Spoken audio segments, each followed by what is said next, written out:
So while you're talking to me about this, thank you, is Longstaff Towers. Nice to meet everybody. And okay, so we're on the screen also. I have a bunch of different hats. I work with a private equity and family firm and family office based out of Chicago. So I work with a bunch of different companies in that capacity. I also run my own consultancy based out of HAYVN.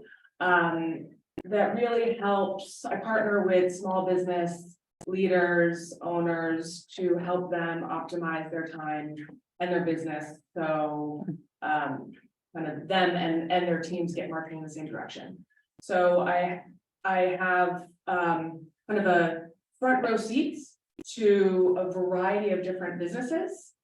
And I'm also a mom of 2 twin 9-year-olds and involved in school and in my community and all the things. So I can say with confidence that it only happens because of how I keep myself organized and the tools I use. And I can say with confidence that as I peek into all of the different businesses I work in, that, you know, it's different industries, different challenges, but the same human challenges for almost all of these businesses, which is we all struggle sometimes with how to maximize our time. So, okay. So who relates to any of these things on the screen? Time got away from me. Where did the time go at the end of the day? God, if I only could clone myself. So as you look at this and think about your feelings about time, what do you notice? Anyone here? I don't know if can I hear people on the screen as well or at home? Yeah. They have me that speaker. So what do you notice about these things? What it says about time? Time is in charge. Yes, time is in charge. The more organized I am, the better I manage my time. Thank you. It really, the way we often think about time, let's see if I can say this word, anthropomorphizes it. So it gives it life and it gives us power. It gives it power over us. And if you actually think about that, it's a really funny concept because it's just a unit of measurement. It's not, it doesn't have an agenda. It's not out to get us.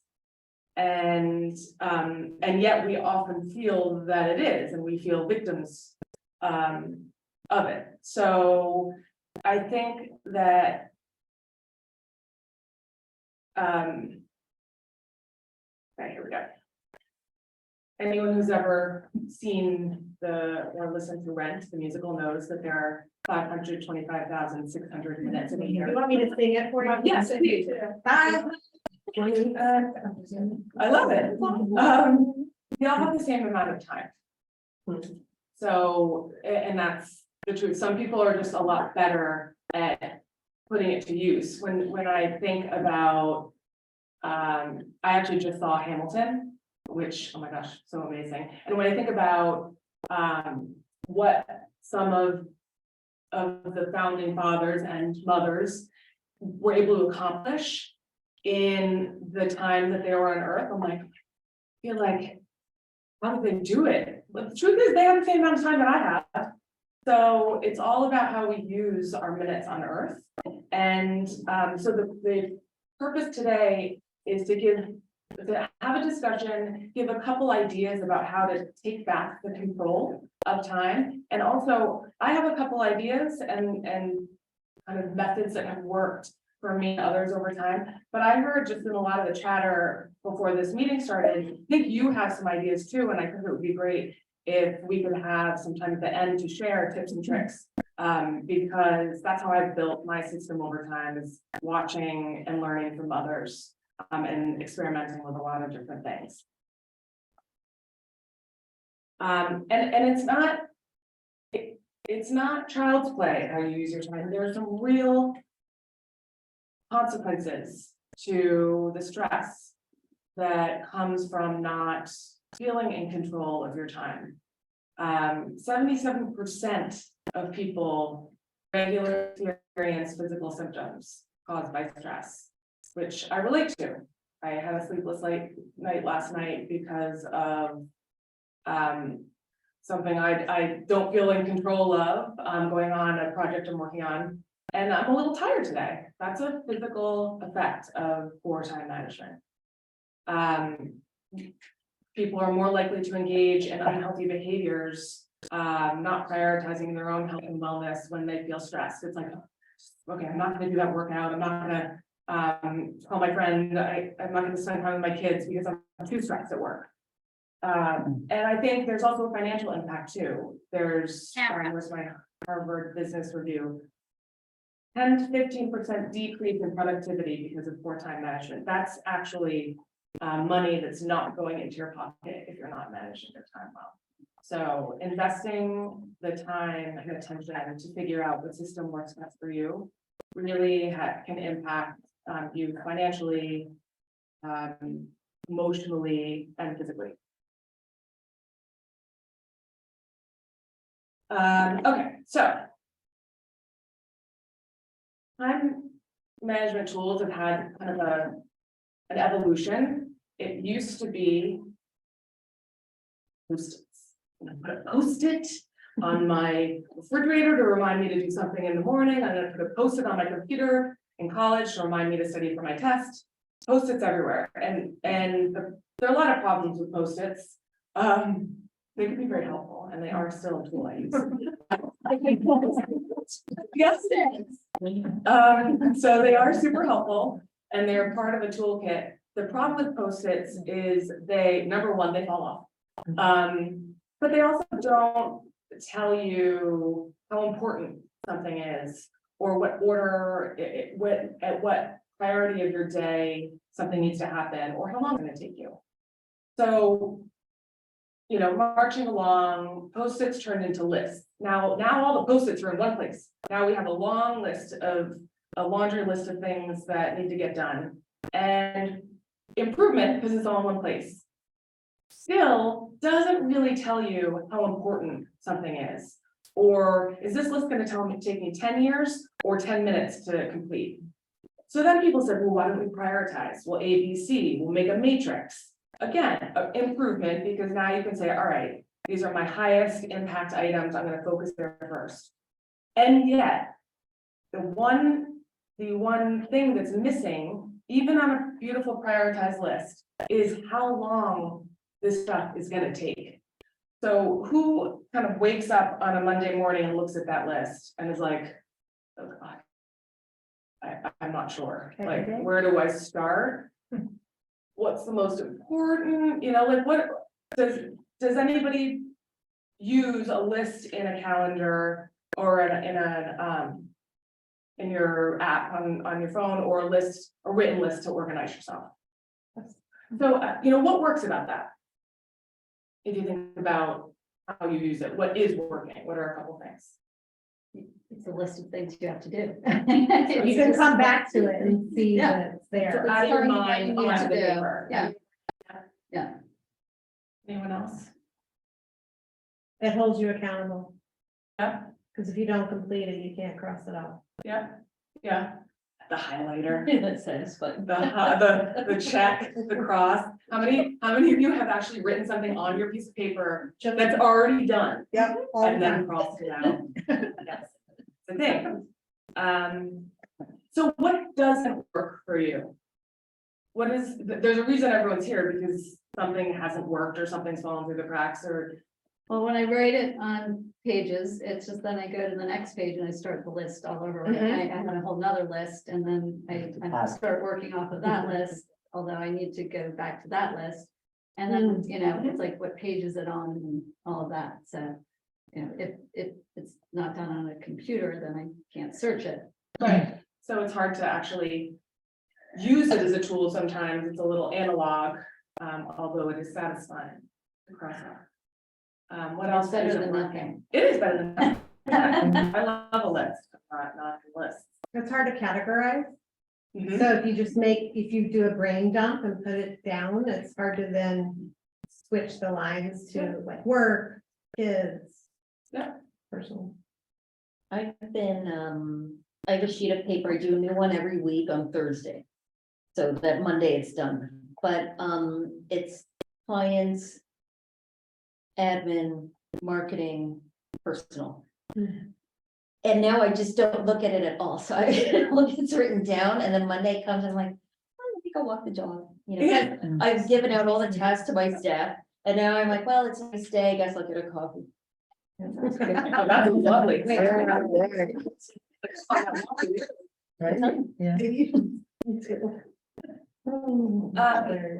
So. Post-its, lists, they're all tools in my toolkit.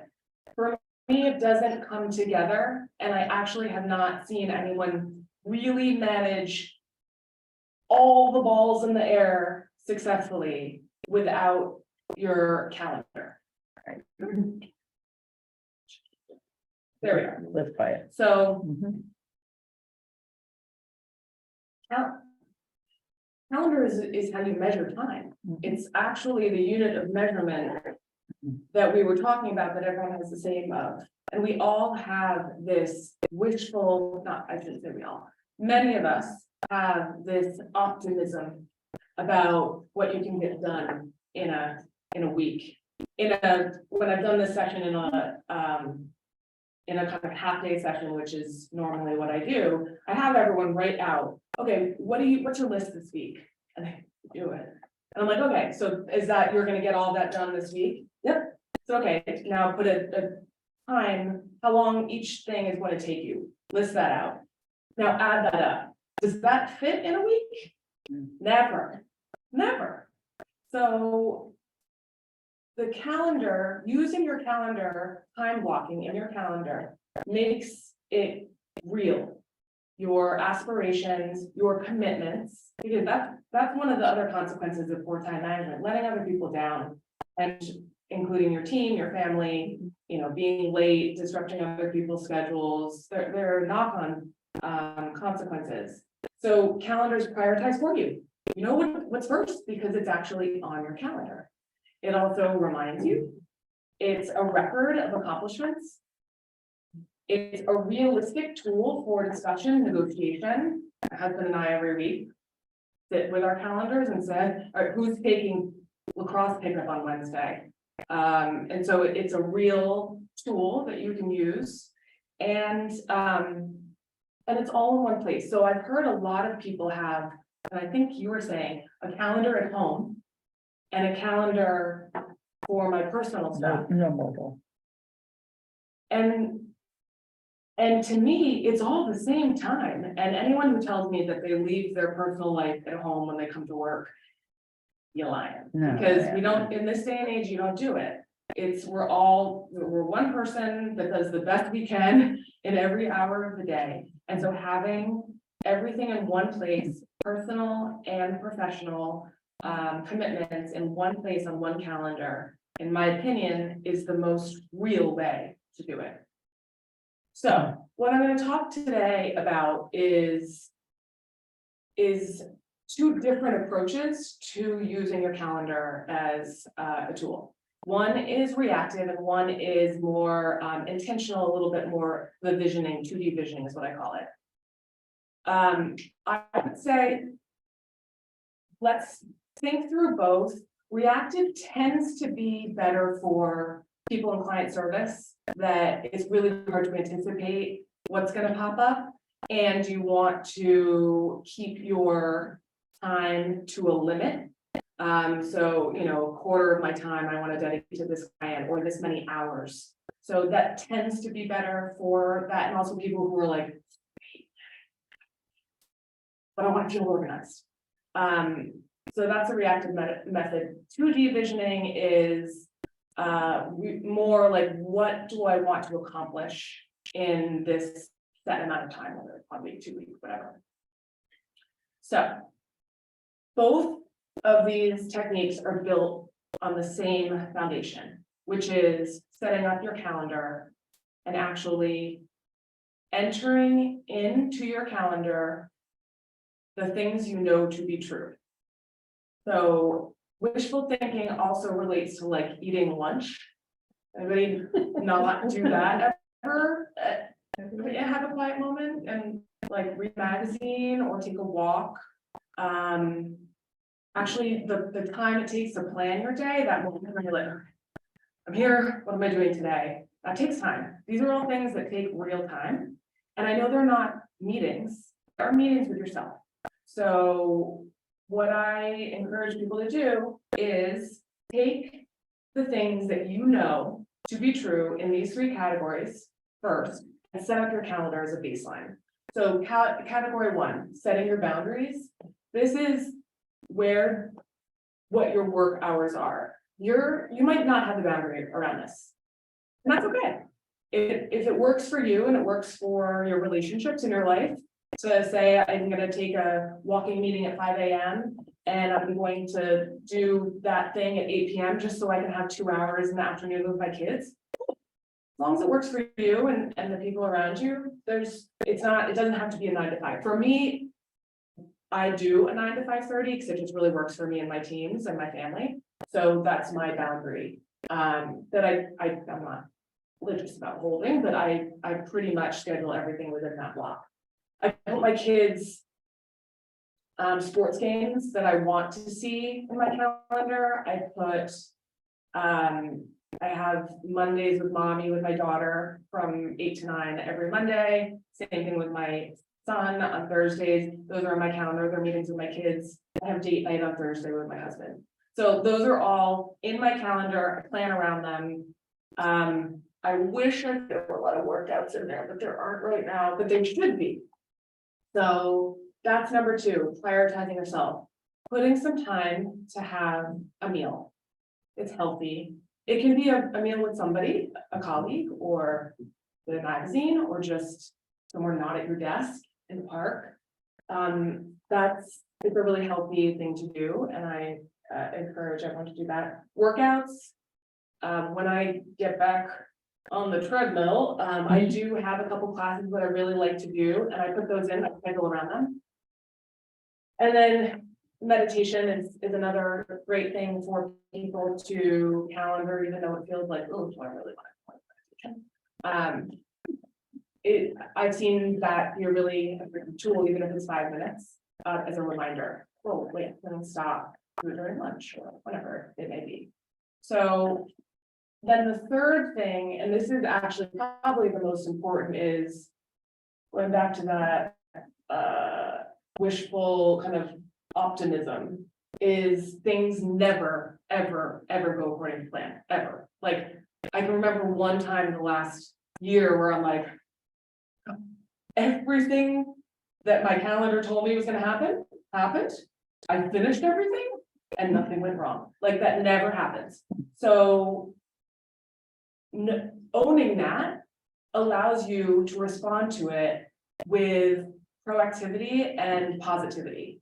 So I'm known at work for being the person that you come to when things go terribly, terribly wrong, because I can say, okay, let me shuffle some things around and I'm gonna help you with this because I built it into my calendar. They are not messing up my priorities unless it's a really big disaster. I'm like, oh, I have an hour every afternoon from 4 to 5 for pop-ups and flex time. So the things that go wrong that I don't finish, that I wanna, that opportunities that popped up during the day.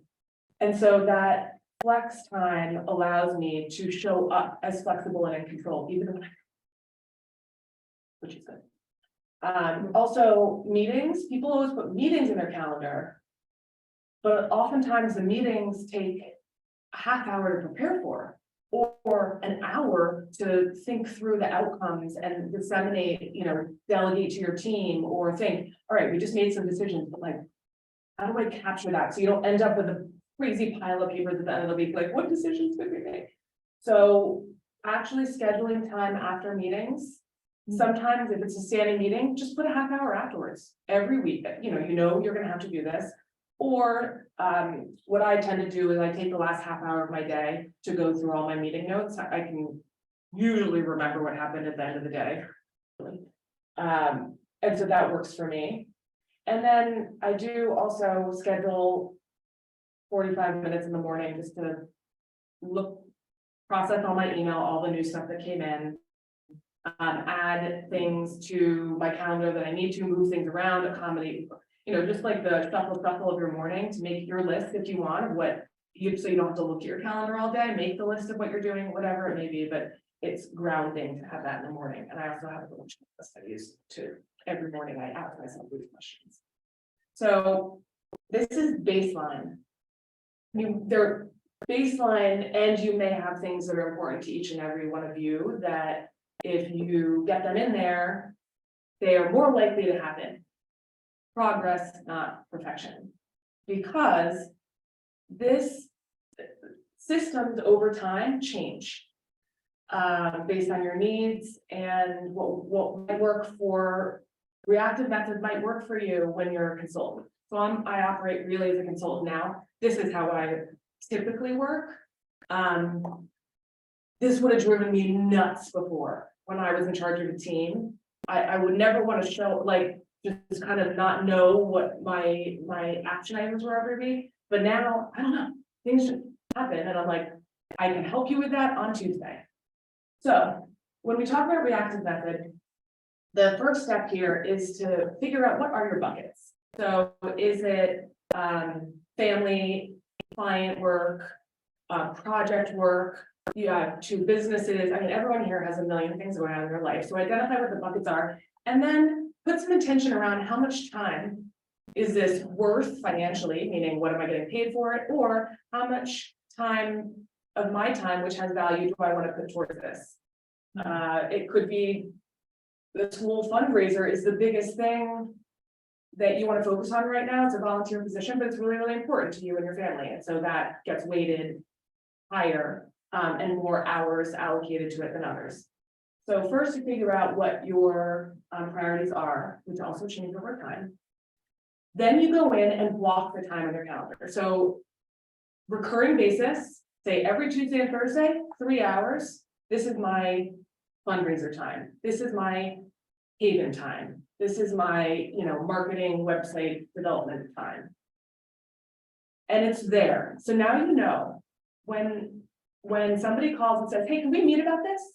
Or when it's time to write the plan, or when it's time to go do competitive research, that's where it goes. The beauty of this is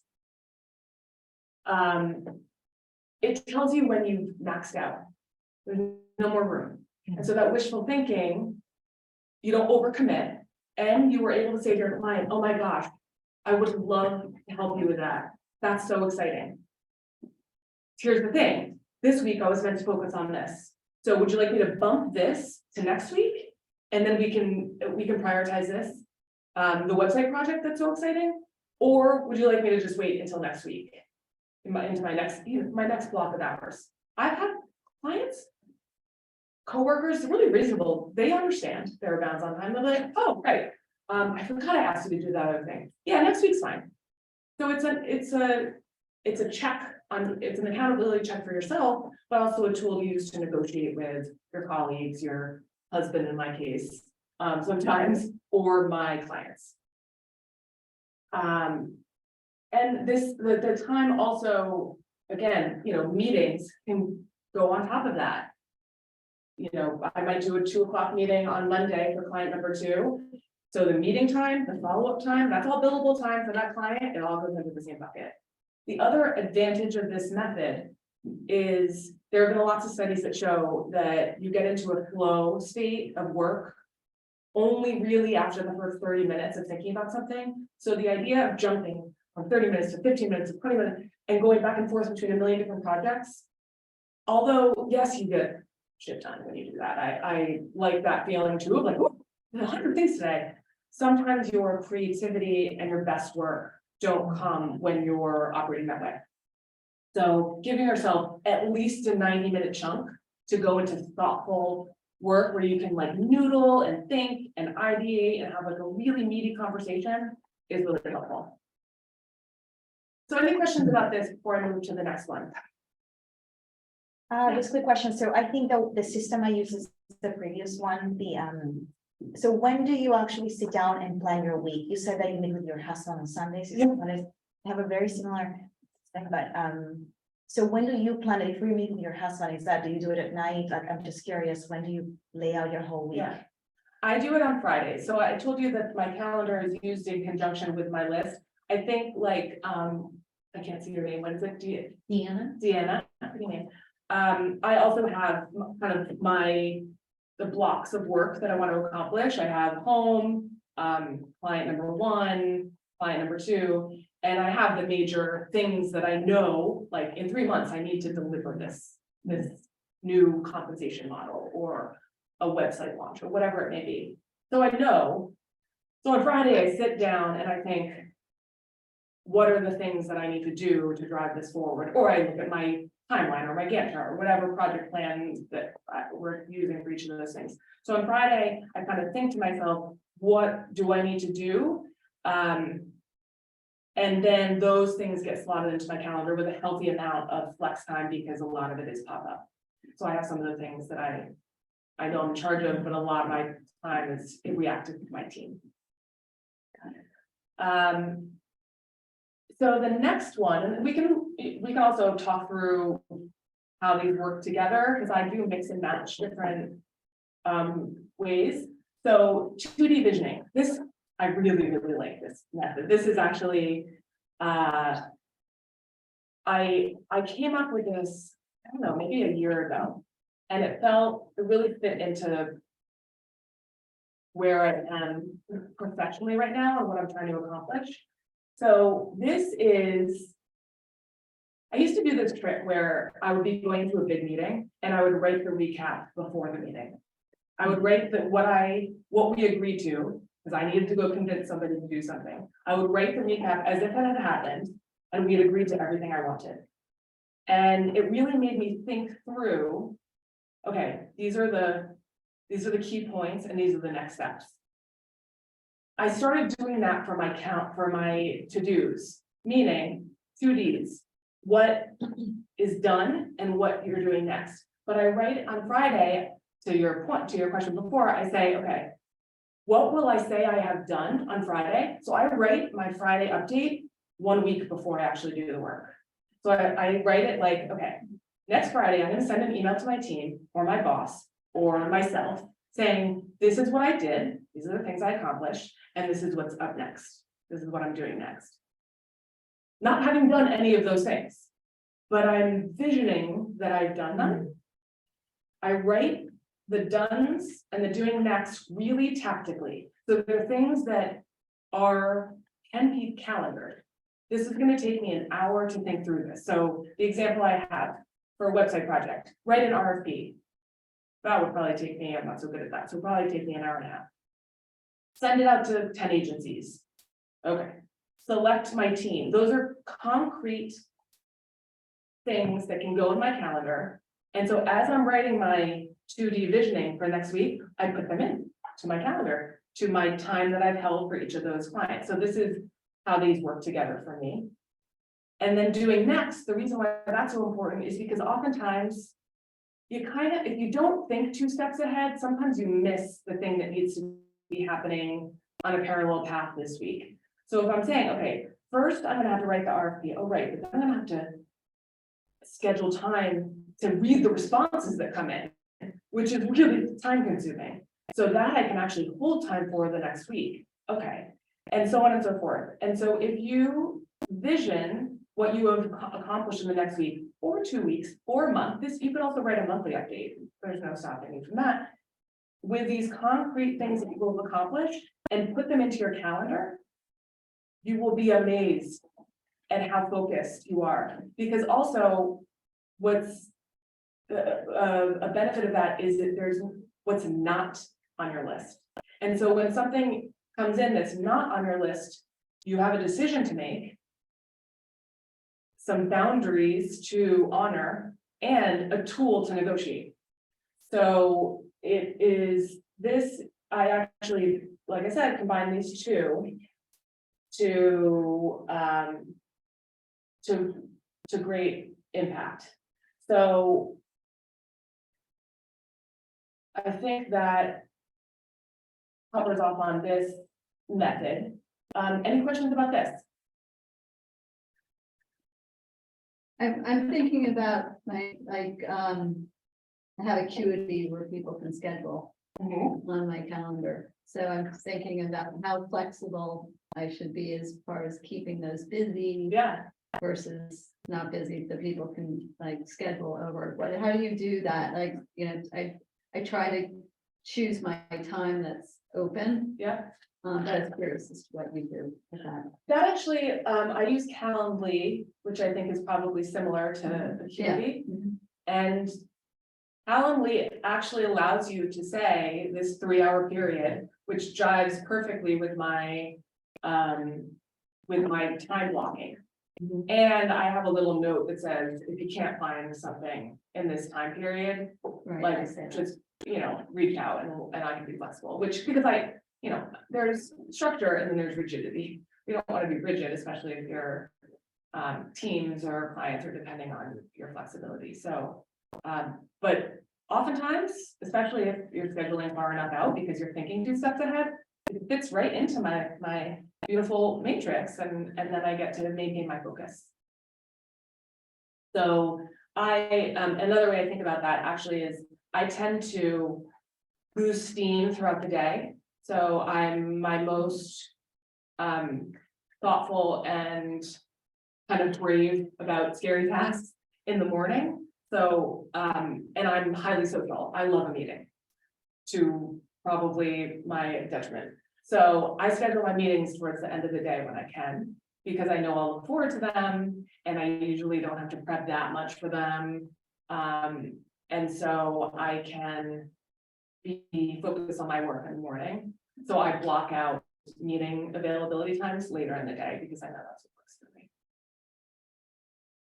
So I don't know if this is what you maybe meant, Anne, but like with I also use Acuity and I have that blocked out in advance, right? Like these are the times that I'm available. Yeah. And then when I'm scheduling, like client work time, I don't mark it as me being busy. That's what I was saying. Yeah, I mark it as being free because if I can know that I can move it around, like if someone Oh, gets I on my see. calendar, I can move Yeah. that around, or it's okay for, the priority is for somebody to schedule time with me and then I'll move things around. Yeah. I think that maybe was your question. Well, I was just see it. curious to, what she does as well, but that's sort of. And another, I've seen people do, my boss, who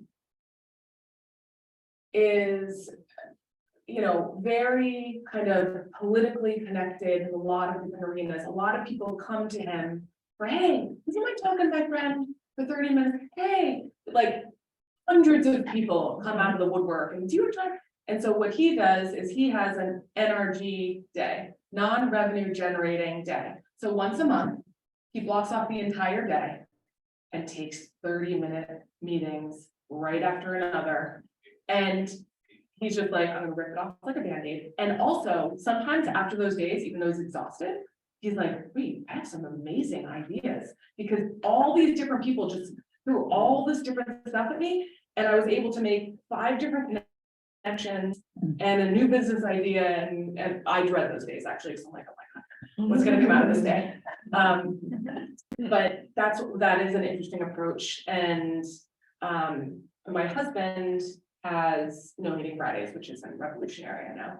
But he has his creative time blocked, do not book on every Friday, which my team does, so I don't really have to worry about that. But that's having a day where you don't face down any meetings is really, really important. Especially, as I don't know where all of you lie in terms of your what kind of business you run and where you fit into your team. But there tend to be kind of the manager style where you're directing teams, you're meeting with a lot of different people. And then there are the creatives who actually need to sit and spend 8 hours straight creating, coding. So when I'm talking to coders or creatives, I'm like, oh my God, just have all of your meetings on one day and have the rest of your week dedicated as much as possible to creative time. And especially meetings towards the end of the day, because meetings can be real. I do a half hour of creative time meeting and then finish up your creative work, that never works. You're totally, you lose your inspiration, your thought process, all that, so. I do that on Thursday. I just block out that day and it's my day that I can choose what to do. Do you look forward to it? Yeah, it's sort of like a, it just, I feel like I can put stuff in there or Yeah. this is when I've got to do all my catch up or whatever. It's nice. I really enjoyed it, having it there. It's called the Existential Growth Activity Day or something like that. As long as you put in something that's fun, like, you know, I have Friday afternoons learning time where I try to go and take a little mini class or do something. And I write, Stephanie, this is your learning time. Do not cancel. Like, because I know, I'm like, oh, I put myself last. Huh. But now I've gotten better at it. I look forward to it, like ending my week with a little bit of something to talk about on the weekend with my family or friends. I have zero idea how I'm going for time.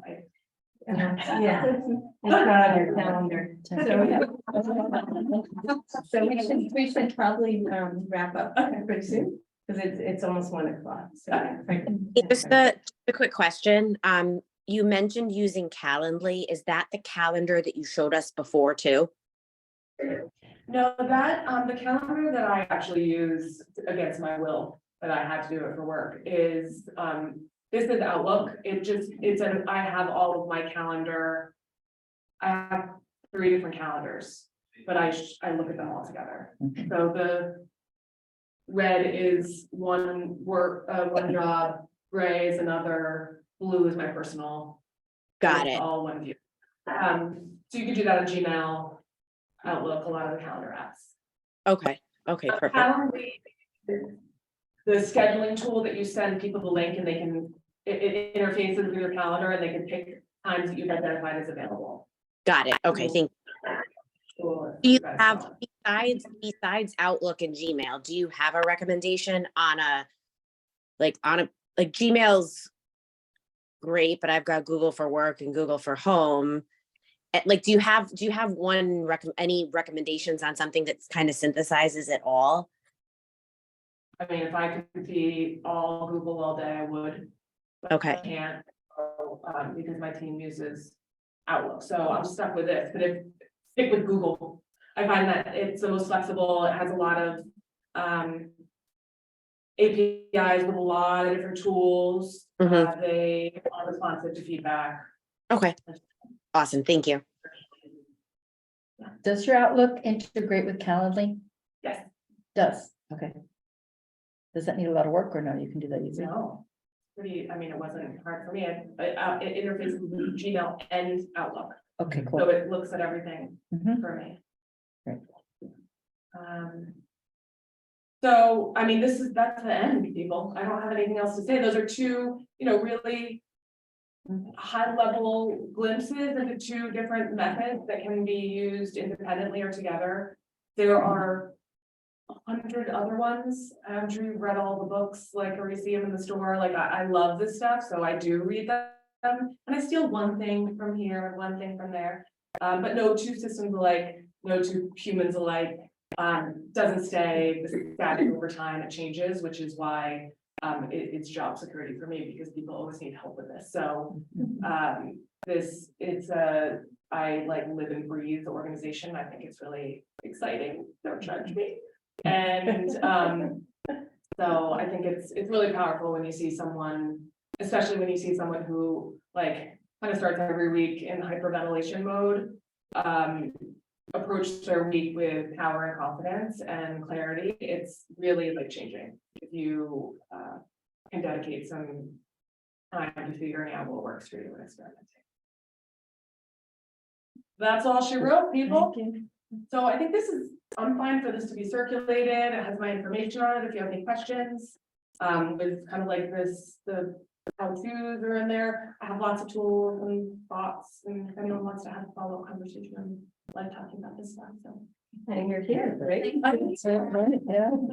That's right. Thank you. This is really. Put it on the screen with your contact info in case folks want to grab that. There it is. Thank you, and thank you for bearing with me. I haven't actually done this one in a while, so I have my notes. So do you have a series of these that you do? I know you I did a different do. one for us. I Yeah. I have a lot of the, yeah, I mean, I can. I'll go back through the annals to see what else I have. I've done a lot of coaching and training, with different folks over the years. Usually, it's a very customized partnership, so we kind of meet and on a weekly basis, and we come up with a plan, an individualized plan for somebody to kind of figure out what their style and tools are. But I think I've done some more like this that, yeah. Okay. Thank you all for spending your time with me. I know it's been- Thank you.